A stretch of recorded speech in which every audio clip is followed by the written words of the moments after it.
आज ओडिशार आईन व्यवस्था आज एते दुर्बल कहीं दिन को दिन खाली क्राइम मात्रा बढ़िबार लगुच। आपण मैंने जानी बालिअंतार जड़े युवक को केउ भली भाव अमानुषिक भाव में बाड़े बाड़े लोक मैंने हत्या करदे पुणी रास्ता उपरे। ता 3-4 दिन पूर्व पुरी जिला कणास रे जड़े युवक को 7-8 जन आसी रास्ता उपरे गोईठा मारिले बाड़ेले पनिक हाणिले एवं ता उपरे बुलेट चढ़ेकी नहीं गले ता पुणी लोक मान सम्मुख में। एवं तार किछि दिन पूर्व ब्रह्मपुर जड़े बिजनेसमैन को केउ भली भाव में किडनापर मैंने किडनाप कले एवं तांको हत्या कले। हत्या कर डेड बॉडी को आनी गोटे जंगल फिंगिदेले। एमती भी आहरी केते केस अच्छी कहले सरीबनी केते रेप केते चोरी केते मर्डर एमती सबुदिन हो चलुची। तो एप्रति दायी किए?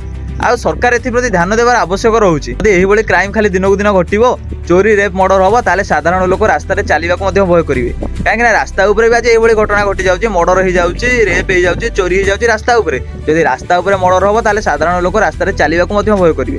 तेणु सरकार एप्रति ध्यान देवार आवश्यक रही नहले साधारण लोक सुरक्षित रही।